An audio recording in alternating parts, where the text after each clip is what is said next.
Estamos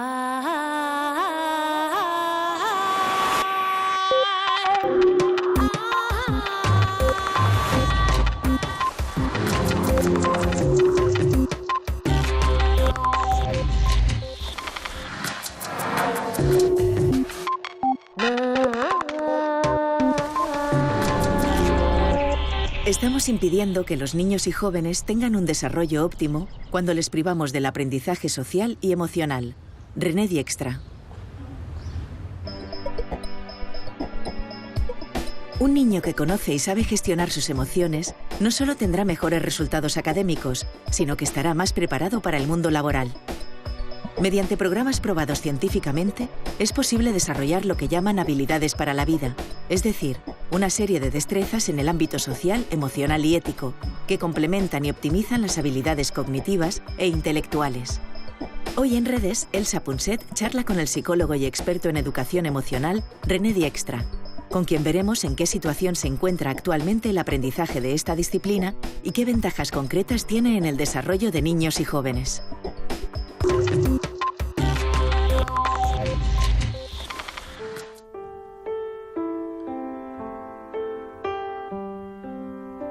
Tres grandes errores caracterizan la educación que reciben hoy nuestros hijos y nuestros nietos.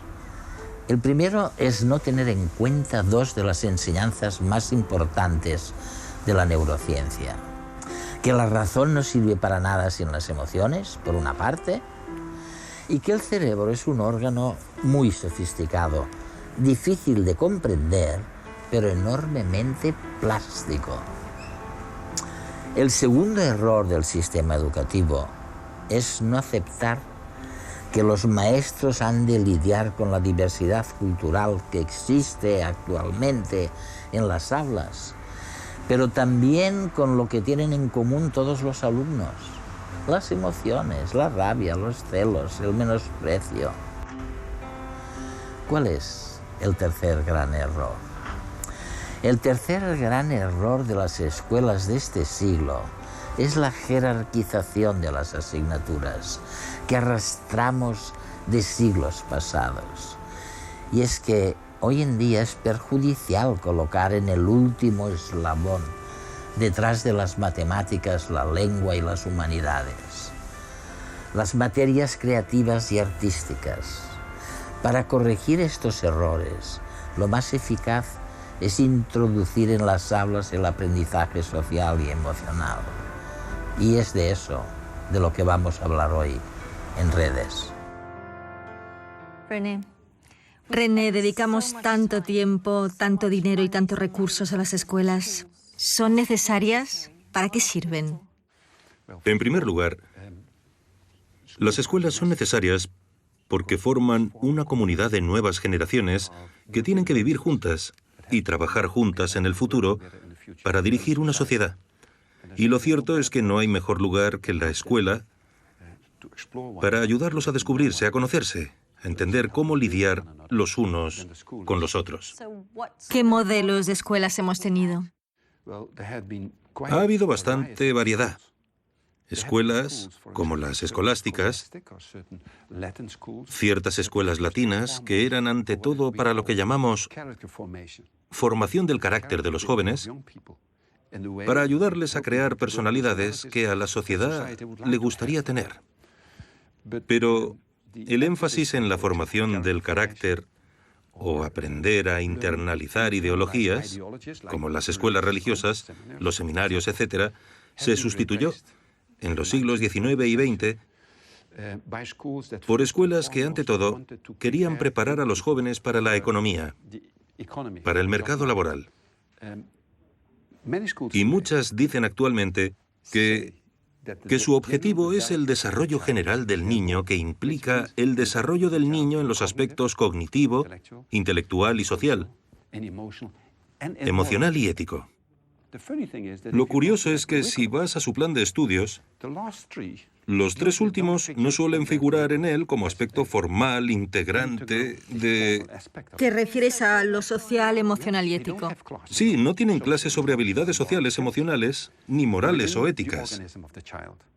En el organismo del niño Esas cosas no pueden separarse. Por ejemplo, si quieres hacer bien tus deberes y tener buenas notas, necesitas un cierto grado de autocontrol. Tienes que ser capaz de aplazar Sí, los pequeños placeres. determinados pequeños placeres y disciplinarte de verdad para hacer los deberes. O necesitas planificar. La necesidad de planificar el aplazamiento de nuestros pequeños placeres no se consigue aprendiendo aritmética o matemáticas o francés o lo que sea. Te daré otro ejemplo.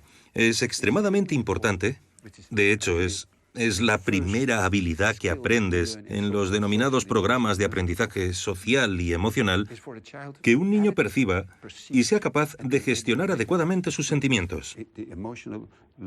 Un niño que conoce las emociones es un niño que funciona mejor porque si tiene miedo a fracasar, ya no dice, los deberes son una mierda. No, dice, me temo que no soy capaz de terminar mis deberes. Si acude a ti y te dice eso, entonces sabes qué puedes hacer por él. Y él puede aprender a lidiar con ello también. Exacto. Pero lo contrario también es cierto. Enseñar a los niños a interpretar las emociones de otras personas, sobre todo los adolescentes en la pubertad. Durante la pubertad cambia la forma en que los niños decodifican las expresiones de las emociones de otros. Por ejemplo, en la adolescencia suelen interpretar la preocupación como enfado. Así que, si su madre está preocupada por algo peligroso que hicieron, podrían decirle a su madre, «Mamá, ¿por qué estás siempre tan enfadada?» Y la madre les contesta, «No estoy enfadada, solo preocupada». Pero el niño, debido al hecho de que decodifica, entre los 12 y los 15 años, las expresiones de las emociones de distinta forma, no lo interpretó así. Y es posible que la madre piense que carece de empatía. Si le enseño a un niño a interpretar bien las emociones de otros, mejorará su capacidad de conectar, de construir relaciones con otros y de empatizar con ellos.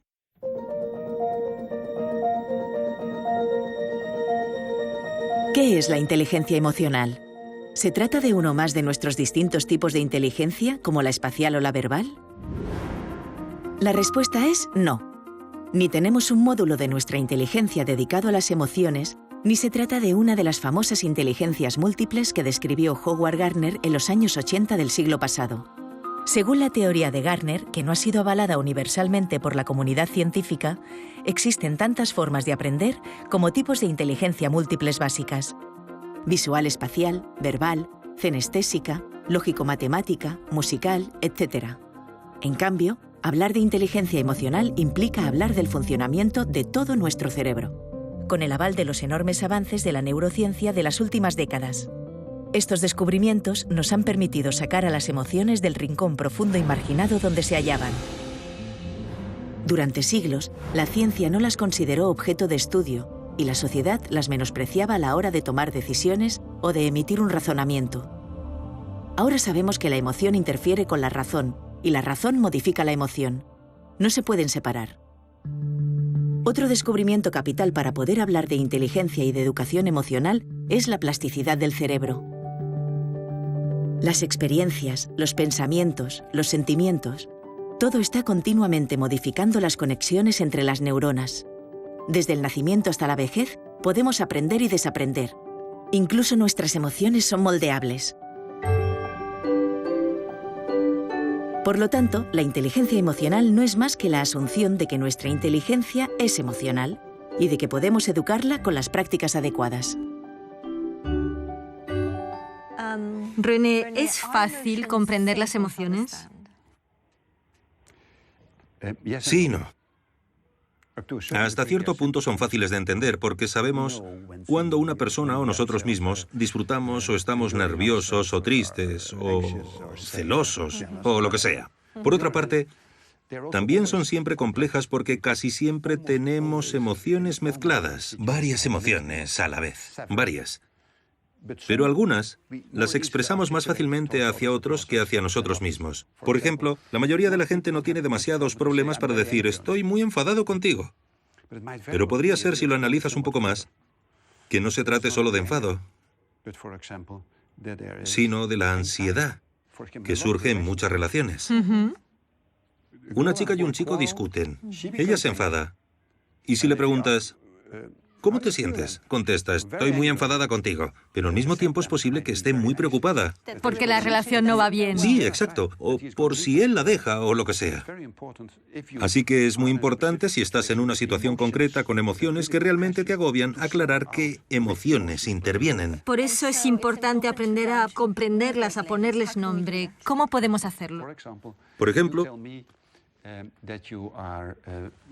me cuentas que eres muy infeliz. Infeliz. Sí, pero ¿qué narices significa infeliz?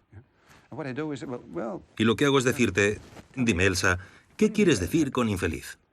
¿Estás triste? ¿Estás avergonzada? ¿Te sientes culpable? ¿Celosa? ¿Cuál de ellas? Y entonces tienes que pensarlo. Y es probable que en un determinado momento digas, sabes, estoy muy avergonzada.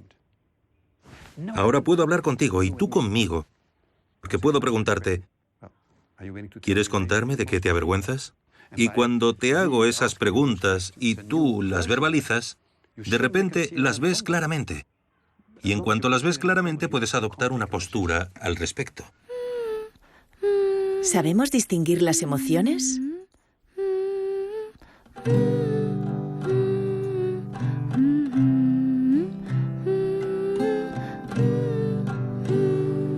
Había una vez un monstruo que no sabía lo que sentía.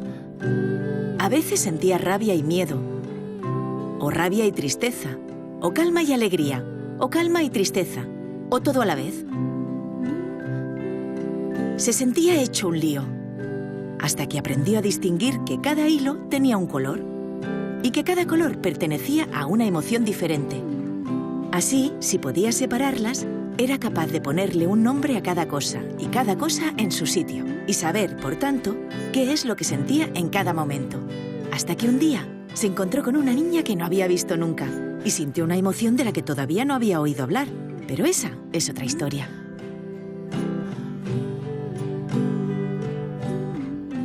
¿Cuándo podemos empezar a enseñar a los niños acerca de sus emociones? Yo diría que empieces alrededor de los 2 o 3 años y sigas hasta que terminen el instituto.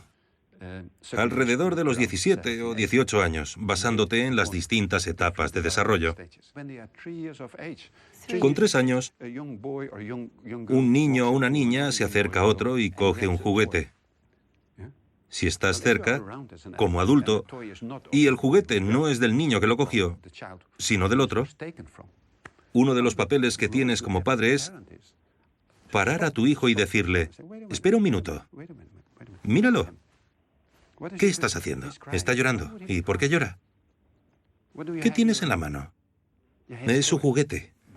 ¿Podría estar llorando porque cogiste su juguete sin pedírselo?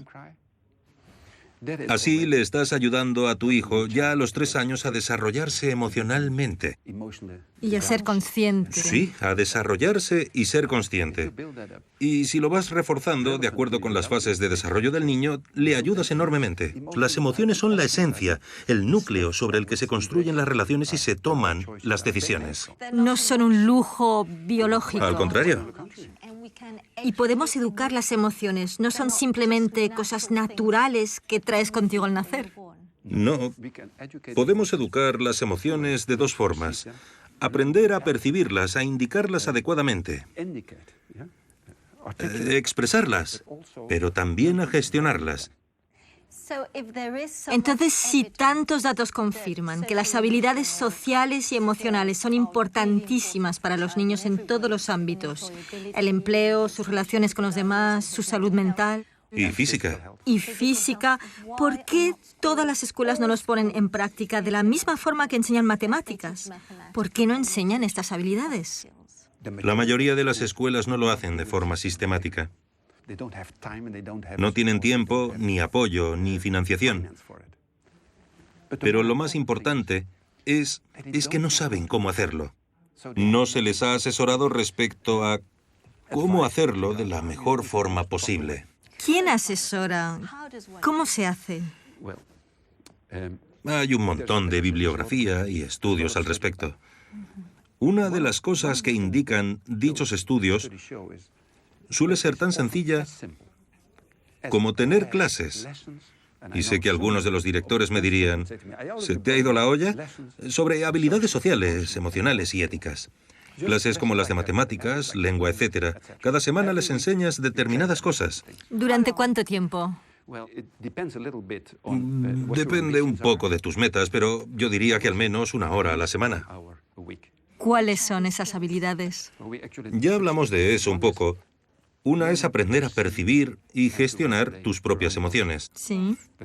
Esa es una importante. La segunda es cómo construir y mantener relaciones. La tercera es cómo tomar decisiones responsables y éticas. Y la cuarta es tal vez la más importante. Es cómo ponerse en lugar del otro, preocuparte por los demás, que se encuentran en situaciones menos favorables que tú, como el acosado de tu clase u otra gente que te rodea. René, ¿por qué es eso importante? Si algunos padres creen que lo verdaderamente importante es enseñar a sus hijos a ser competitivos y a ganar. Sí, sí. Temen que si le enseñas a un niño a ser justo y compasivo con otros, va a ser vulnerable, más vulnerable, y tal vez tendrá menos éxito. No estoy de acuerdo. Muchos padres valoran muchísimo que sus hijos sean defensores o partidarios de esos valores sociales que acabamos de mencionar. Pero de hecho tenemos una sociedad en la que se paga mucho mejor a los banqueros que a quienes ayudan a otros, que forma a las personas para... No.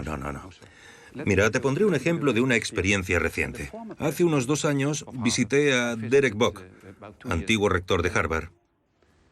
Una noche tuvimos una cena muy agradable. A la mañana siguiente proseguimos nuestra reunión.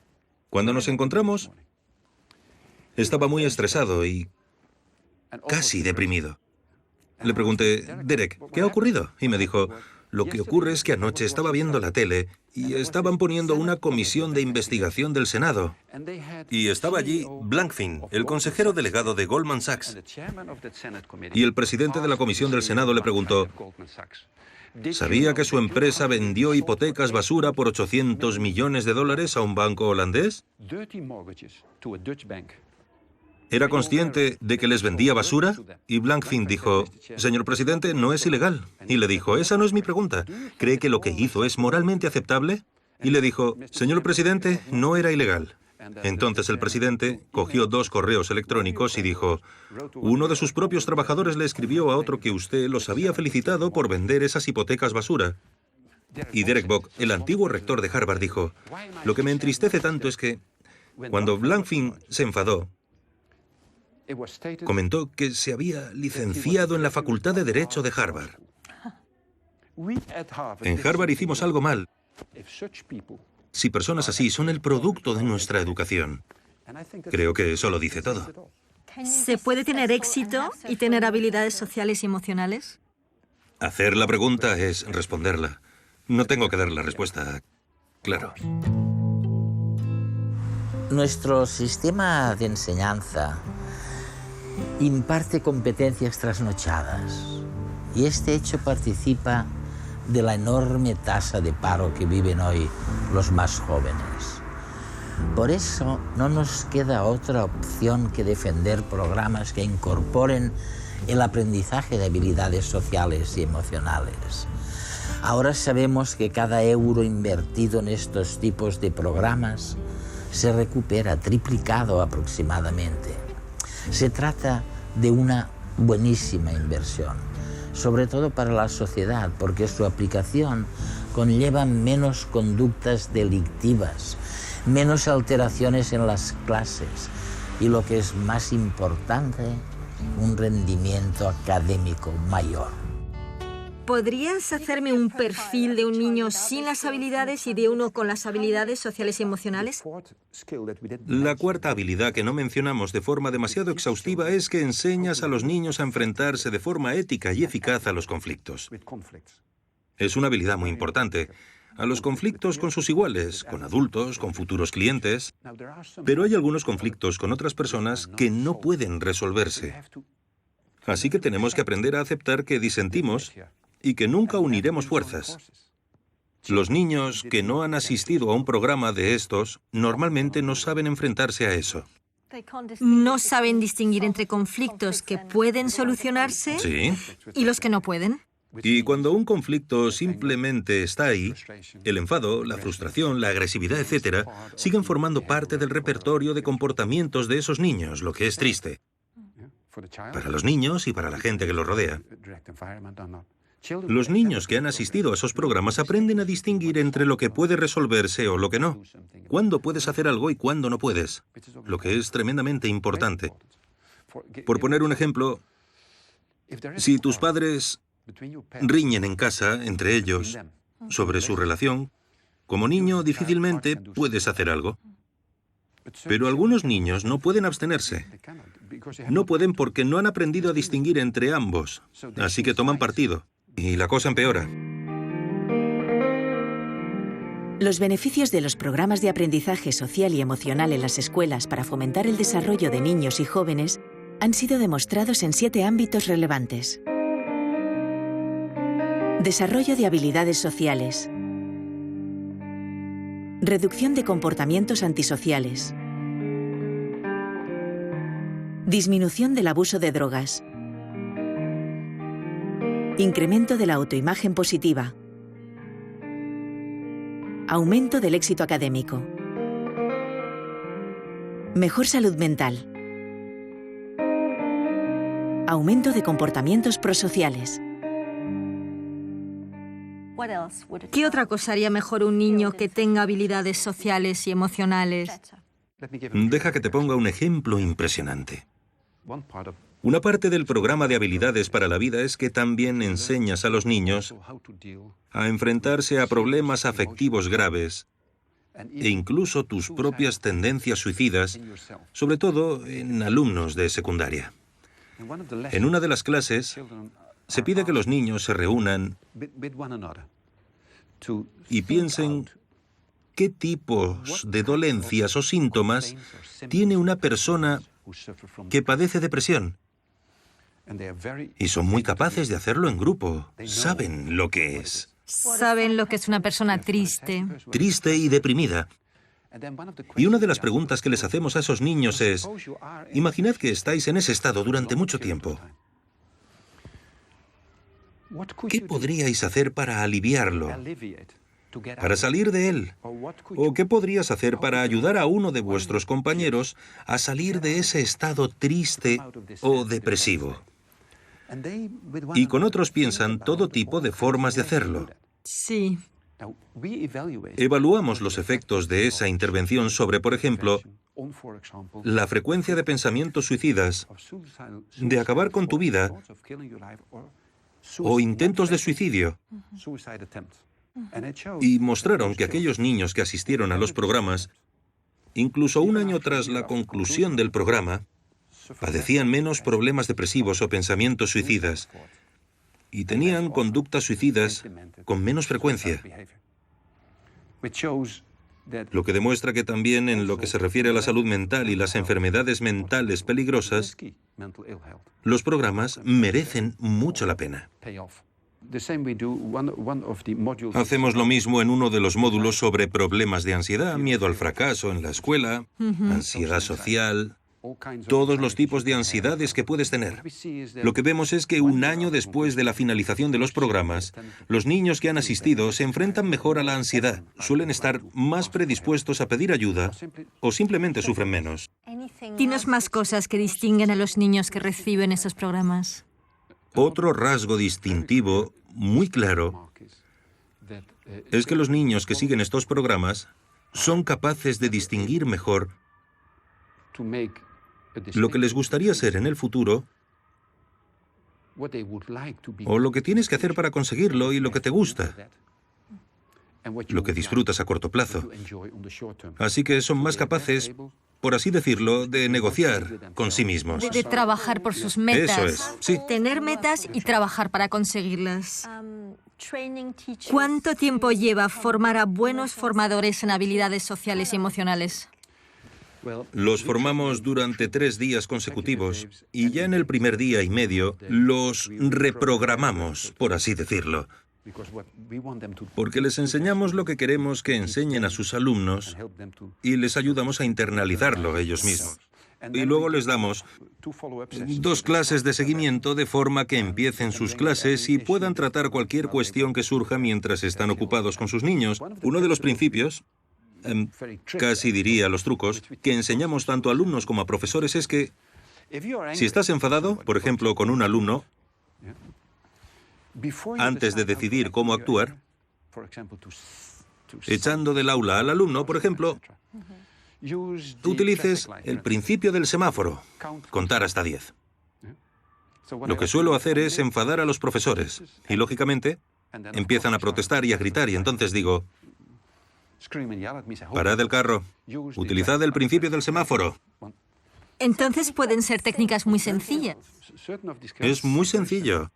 ¿Algunos alumnos se benefician más de esos programas que otros? Esa es una cuestión sumamente importante. Sabemos por nuestro programa, la evaluación de 15 años, una serie de estudios de control experimental, pero también por otros, que se benefician más aquellos alumnos más necesitados.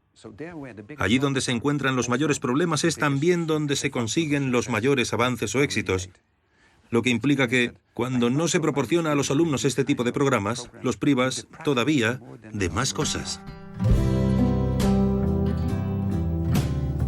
La educación del niño deberá estar encaminada a desarrollar la personalidad, las aptitudes y la capacidad mental y física del niño hasta el máximo de sus posibilidades.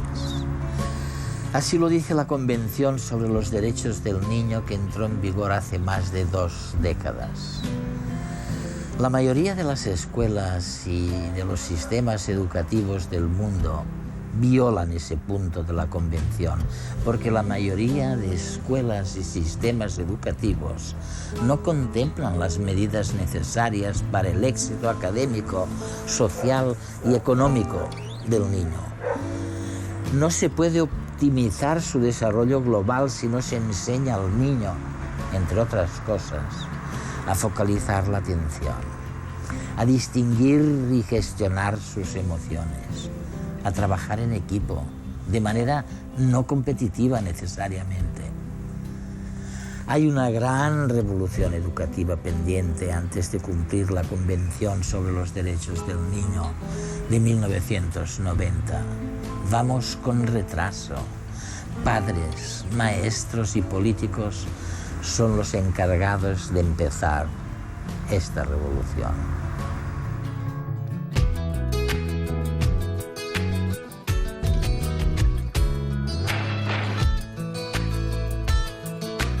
Mi pregunta es, ¿todo el mundo puede tener buenas ideas?